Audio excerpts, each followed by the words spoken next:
नमस्कार दोस्तों, कलयुग के चमत्कार संतों की वाणी में आप सबका स्वागत है। दोस्तों, चल रहा है पवित्र मास फागुन और चल रहा है हमारे चैनल पर इस समय महाशिव पुराण की कथा और साथ में ही आ रही है एकादशी, फिर महाशिवरात्रि। तो इन पवित्र दिनों में हम आपके लिए लाए हैं आज भगवान भोलेनाथ की एक बहुत ही सुंदर सी कहानी, जिससे हमें भगवान की कृपालुता, दयालुता का और उनके भक्तों का पता चलता है। ऐसा माना जाता है कि इस कहानी को हम अगर एकादशी के दिन सुनते हैं या शिवरात्रि के दिन सुनते हैं तो सुनते सुनते हमारा मन भगवान के प्रति बहुत ही दीन भाव से भर जाता है कि प्रभु हम पर भी कृपा करेंगे, कभी ना कभी तो उनकी दृष्टि हम पर भी जाएगी। और ये कहानी हमें अपने कर्मों के प्रति, अपनी भक्ति के प्रति, अपनी पूजन विधि के प्रति सावधान होना भी सिखाती है। यूँ तो ये कथाएं जो भगवान से संबंधित होती हैं, कहीं भी, किसी भी समय, किसी भी काल में, किसी भी देश में, किसी भी क्षेत्र में, कहीं पर भी सुनी जाएं, ये हमारे मन को, हमारे आचार को, हमारे व्यवहार को, हमारी बुद्धि को बदलने की ताकत रखती हैं।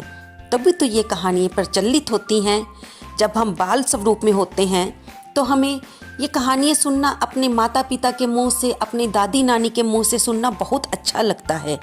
लेकिन सुनते सुनते जब ये हमारे अंतर मन में बैठ जाती हैं और जब हम बड़े होकर इनका निधिध्यासन करते हैं तो हमें पता चलता है ये कहानी हमें क्या उपदेश दे रही है, हमें क्या शिक्षा दे रही है, हमारे भीतर किस भाव को बदलने की कोशिश की जा रही है इस कहानी के जरिए। हमारी दादी नानी ने भी तो ये कहानी पुराणों से सुनी होगी, जो कि हमारे ऋषि मुनियों ने लिखे हैं। आज हम इसी एक कहानी को सुनने जा रहे हैं। आइए सुनते हैं। सावन मास का महीना चल रहा था। हर तरफ भोले बाबा के भगत हर हर महादेव के नारे लगा रहे थे। सभी मंदिर सज रहे थे क्योंकि महाशिवरात्रि आ रही थी। सभी अपने भोलेनाथ को प्रसन्न करने के लिए व्रत रखने की इच्छा धारण कर रहे थे और मन में ये भी इच्छा धारण कर रहे थे कि मैं भोलेनाथ को ये वस्तु चढ़ाऊँगा, ऐसे समर्पित करूँगा, ऐसे ये चीज़ अर्पित करूँगा, अपने घर से ये भोग ले जाकर भगवान भोलेनाथ और माँ पार्वती के चरणों में अर्पित करूँगा, उन्हें फूल माला चढ़ाऊँगा, उनका ऐसा श्रृंगार करूँगा। भक्तों के मन में ऐसी योजनाएं बन रही थी जो कि स्वाभाविक था। आखिर दुनिया को बनाने वाले परमात्मा का पावन पवित्र दिन जो आ रहा था, जो कि इस बार 2023 में 18 फरवरी को आ रहा है, दिन शनिवार को। इस समय भी ऐसा ही माहौल बना हुआ है। जैसे कि सावन मास की शिवरात्रि मनाई जाती है, उसी प्रकार फागुन मास की महाशिवरात्रि तो अपने आप में ही बहुत पावन पवित्र दिन है। भगवान भोलेनाथ भी माँ पार्वती के साथ वेश बदलकर इस पृथ्वी लोक में घूमने चल पड़े। माँ पार्वती बहुत खुश हो रही थी। आखिर उनके पति का हर तरफ गुणगान हो रहा था। कहीं पर उनकी शिव कथा चल रही थी, कहीं पर भगत जन मंदिरों में बैठकर कीर्तन कर रहे थे, कहीं पर उनका ब्राह्मण वेदों से यज्ञ कर रहे थे। तो माँ पार्वती बहुत ही खुश हो रही थी। माँ पार्वती भोलेनाथ से बोली, प्रभु आपके भगत तो बहुत निराले हैं, आपकी कितनी अच्छी तरह से पूजन कर रहे हैं। वेदों से, कीर्तन से, सत्संग से, कथाओं से मेरा मन, मेरा रोम रोम हर्षित हो रहा है। तब ऐसा सुनकर भगवान भोलेनाथ मंद मंद मुस्कुराने लगे। तो पार्वती माँ ने कहा, आप मुस्कुरा क्यों रहे हैं? कृपया मुझे अपनी इस मुस्कुराहट का राज बताइए। तब भोलेनाथ बोले, देवी, ऐसे पूजा करने वाले, ऐसे श्रृंगार करने वाले, कथाएं सुनाने वाले, सत्संग करने वाले मेरे भगत जन तो बहुत हैं, लेकिन सच्चा भगत कोई विरला ही होता है। तब माँ पार्वती बोली कि मैं आपकी बात को समझ नहीं पाई। तो भोलेनाथ ने कहा कि ठीक है, तुम जिसको बड़ा भगत मानती हो, आओ उसकी परीक्षा ले लेते हैं। महादेव ने एक कौड़ी का रूप बनाया जिसके अंग अंग से जख्मों से खून रिस रहा था और मक्खियाँ भिन बनाने लग गई थी। और माँ पार्वती ने एक बुढ़िया का वेश बना लिया। अब महादेव के आदेश पर माँ पार्वती उन्हें एक ग्वाले के घर ले गई जो कि गायें पालता था और बहुत अमीर था और मंदिर में जाकर भगवान का दूध से दही से अभिषेक किया करता था। मंदिर में वह लंगर की सेवा भी किया करता था। हर तरफ उसकी जय जयकार होती थी कि वह महादेव का बहुत बड़ा भगत है, इसीलिए तो मंदिर में इतनी सेवा करता है। लेकिन जब माँ पार्वती और महादेव वेश बदलकर उसके घर के द्वार पर पहुंचे तो उन्हें देखकर उसने पहले तो मुंह बना लिया और फिर पूछा, तुम लोग यहाँ पर क्यों आए हो, तुम्हें क्या चाहिए? उसके ऐसा पूछने पर माँ पार्वती ने भोलेनाथ की तरफ देखा और मन ही मन दोनों ने कुछ बात की। तब माँ पार्वती, जो उस समय बुढ़िया के वेश में थी, बोली, बेटे, ये मेरे पति हैं जिनको कौड़ हो गया है और इसलिए हमें गांव वालों ने घर से निकाल दिया है और अब हम इस गांव में आए हैं। हम रहने के लिए सहारा चाहिए। हमने सुना है कि तुम महादेव के बहुत बड़े भगत हो और मंदिर में भी बहुत सेवा करते हो। हमें भी तुम्हारी सहायता की ज़रूरत है। मेरे पति का इलाज करवा दो और हम तुम्हारे घर में एक स्थान पे पड़े रहेंगे।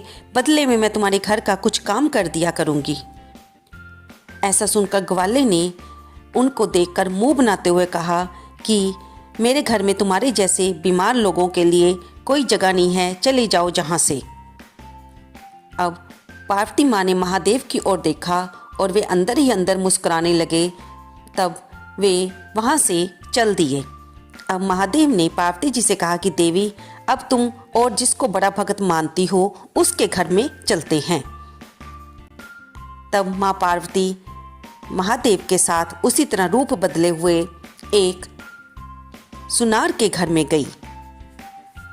गांव के उस सुनार के बारे में भी लोगों की ये राय थी कि वह बहुत बड़ा भगत है, मंदिर में सेवा करता है, बहुत दान करता है।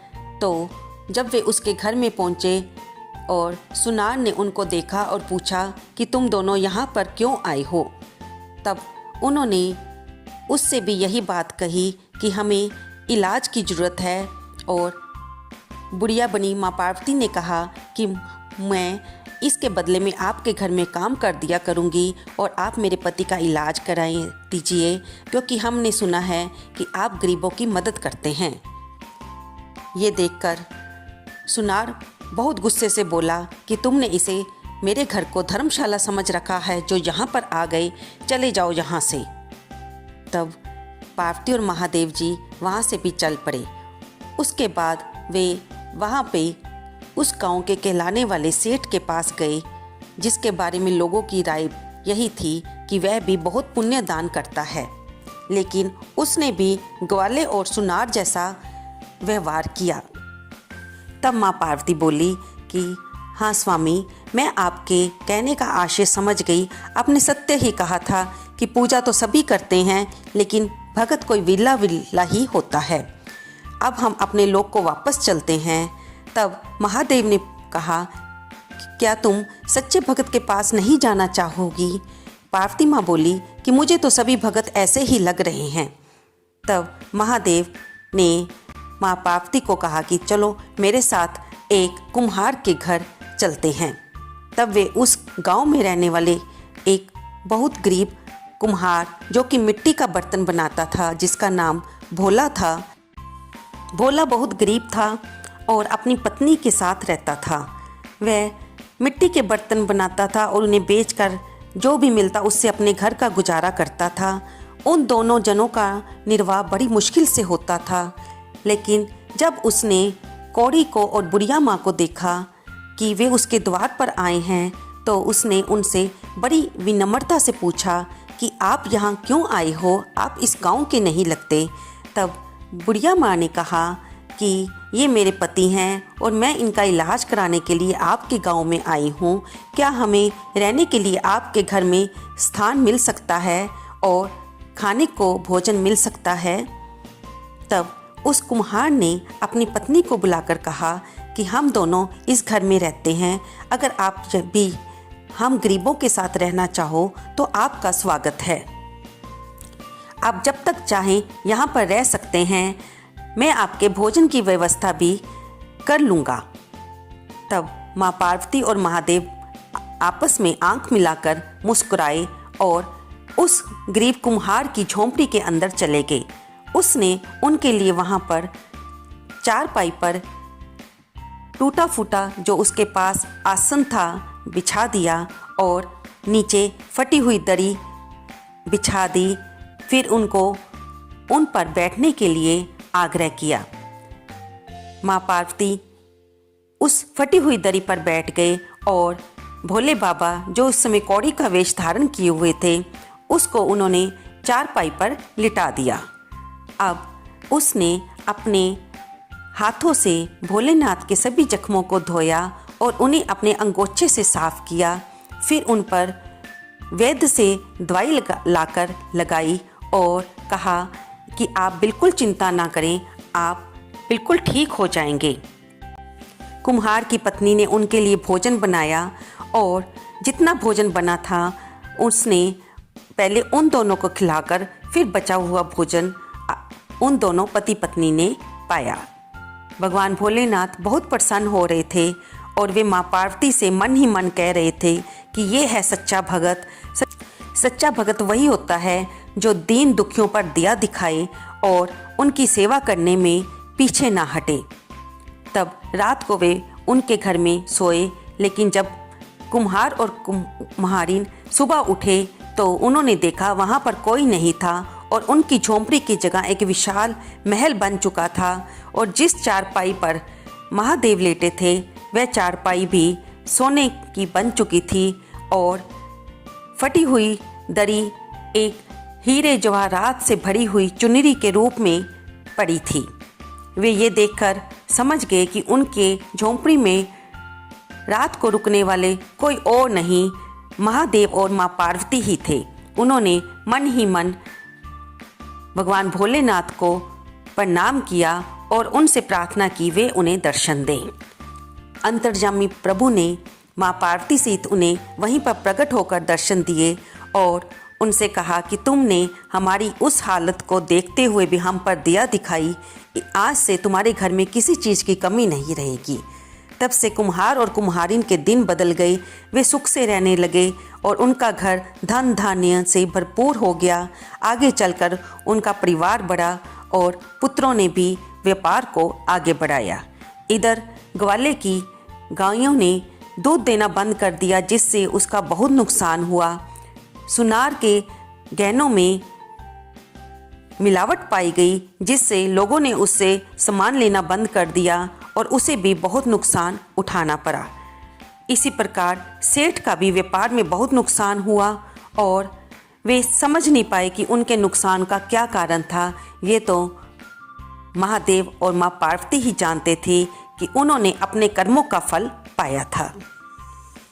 तो दोस्तों, ये कहानी हमें यही शिक्षा देती है कि हम अगर भगवान को मानते हैं, उनके लिए पूजा करते हैं, उनकी कथा सत्संग कीर्तन में जाते हैं, तो हम उसमें बताई जाने वाली बातों को भी अपने अंदर अपने संस्कार में धारण करें। जिनको हमारी मदद की ज़रूरत है उनकी मदद करें और जिनको हमारी सेवा की ज़रूरत है उनकी सेवा करें। आपको ये कहानी कैसी लगी? कृपया कमेंट बॉक्स में हर हर महादेव लिखना ना भूलें। इसे अपने दोस्तों के साथ शेयर करें और मेरे चैनल को लाइक करें और सब्सक्राइब कर लें। धन्यवाद दोस्तों।